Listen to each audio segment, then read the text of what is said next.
Bismillahirrahmanirrahim. Assalamualaikum warahmatullahi wabarakatuh. Maha suci Allah, segala puji dan syukur kita panjatkan kehadirat Allah. Semoga kita selalu dalam ampunan, berkah dan lindungan Allah Subhanahu wa taala. Subhanallah walhamdulillah, astagfirullah wallah, Allahu akbar. Kembali saya melanjutkan terkait dengan peran para leluhur. Jadi tidak ada satupun leluhur yang bisa mengangkat seorang sosok SP. Kita contohkan begini. Di Jawa Barat itu tokoh terbesar atau yang paling melegenda adalah Prabu Siliwangi atau Pangeran Pemanah Rasa.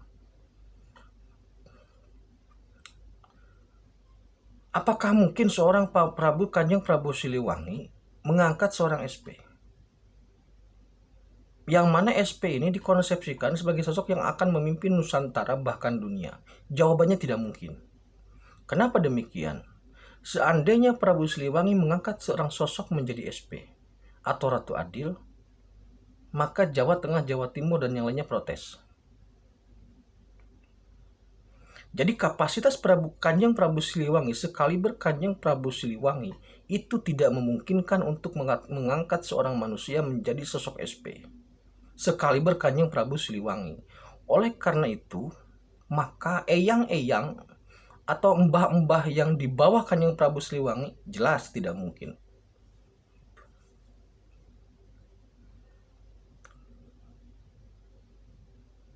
Kemudian, umpamanya di timur ada Kanjeng Sunan Lawu atau Prabu Brawijaya V, Raja terakhir Majapahit. Apakah mungkin Kanjeng Sunan Lawu atau Prabu Brawijaya V mengangkat seorang manusia menjadi SP? Seandainya Kanjeng Sunan Lawu mengangkat sebagai SP, Jawa Barat protes. Belum lagi nanti Eropa, Amerika, Afrika, belum lagi nanti Malaysia, Singapura. Jadi intinya Kanjeng Sunan Lawu atau Eyang Prabu Brawijaya V tidak memiliki kapasitas untuk mengangkat atau memberi mandat kepada seseorang untuk menjadi Ratu Adil. Maka siapapun sosok Mbah Eyang ataupun siapapun namanya yang kapasitasnya di bawah Kanjeng Sunan Lawu atau Brawijaya V, apalagi Kanjeng Sunan Lawunya saja tidak memiliki kapasitas, apalagi mbah-mbah yang di bawahnya.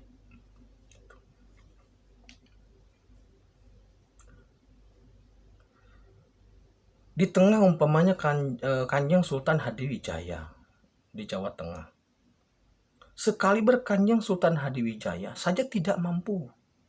Bukan tidak mampu, memang tidak punya kekuasaan untuk mengangkat seorang sosok dijadikan sebagai Ratu Adil atau SP.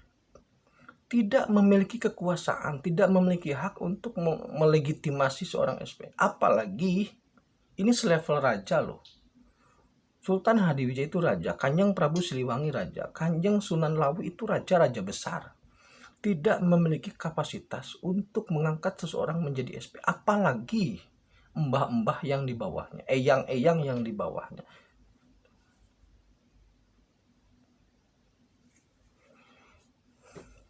Kanjeng Sunan Kalijaga. Kanjeng Sunan Kalijaga merupakan sosok waliullah yang sangat terkenal dan sangat populer, sosok yang sangat rendah hati. Tidak memiliki kemampuan untuk memberikan mandat kepada seseorang agar menjadi SP. Tidak ada yang bisa.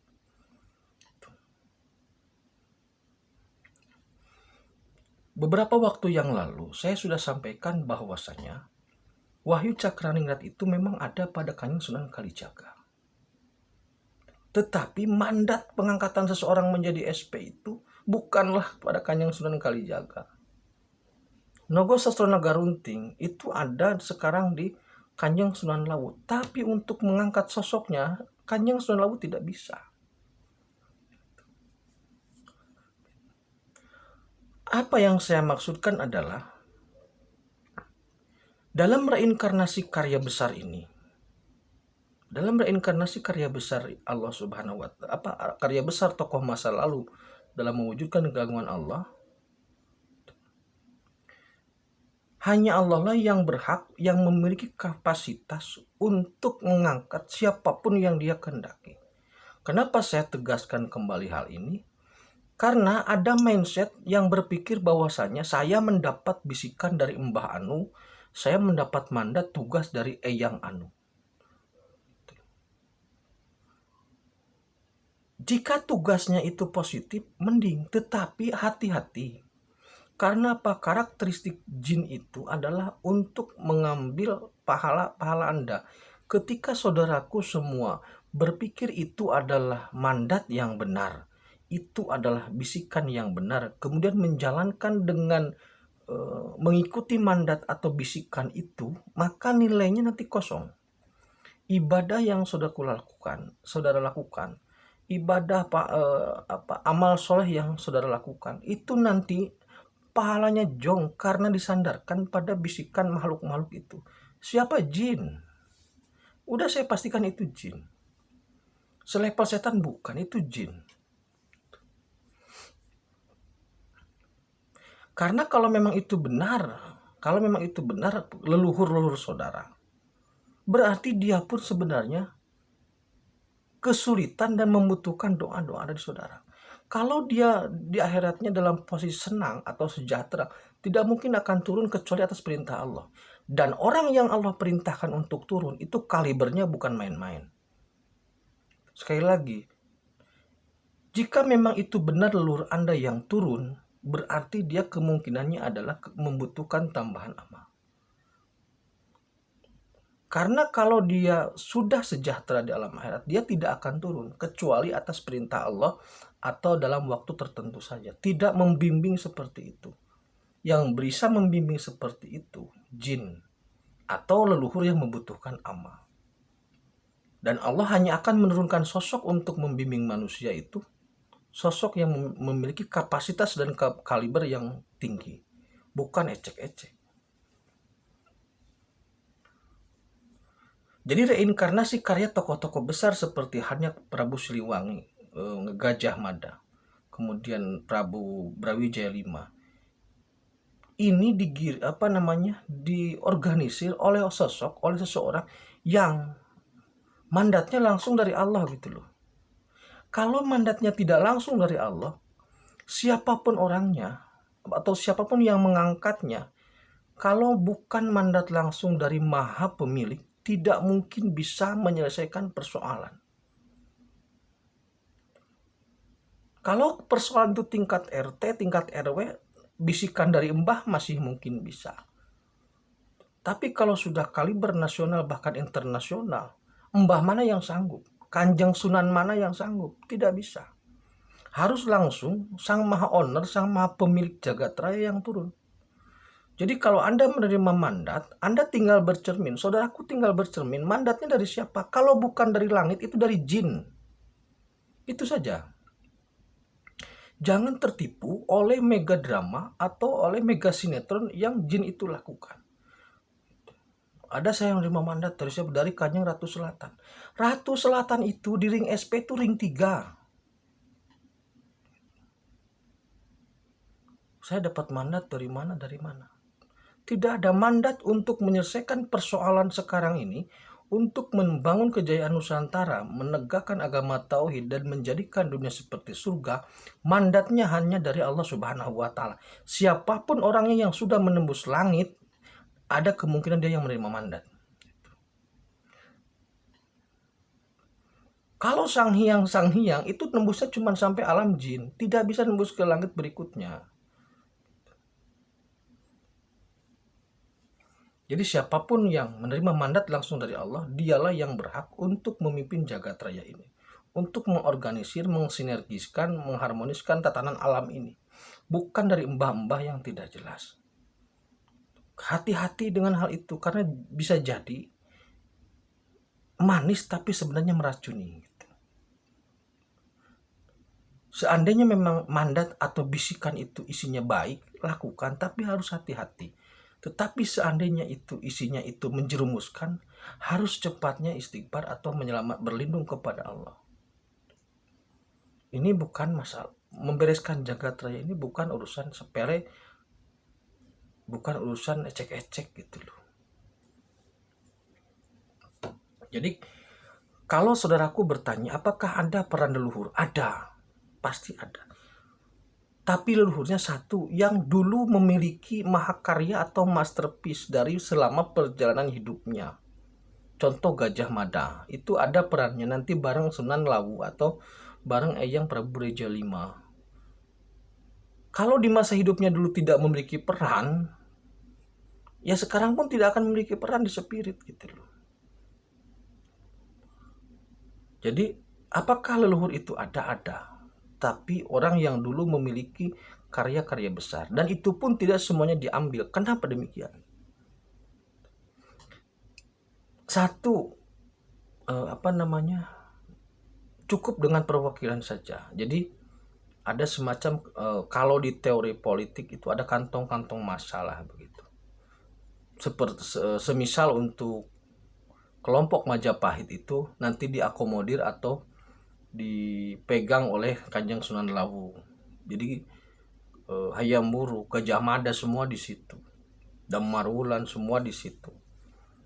Jadi instruksinya nanti dari Kanjeng Sunan Lawu. Nah, untuk grup barat umpamanya nanti atas koordinasi dari Kanjeng Prabu Siliwangi. Termasuk kakeknya, buyutnya dan semuanya itu nanti dari Kanjeng Prabu Siliwangi, termasuk anak cucunya. Untuk dari golongan para wali nanti dikoordinasi Kanjeng Sunan Kalijaga.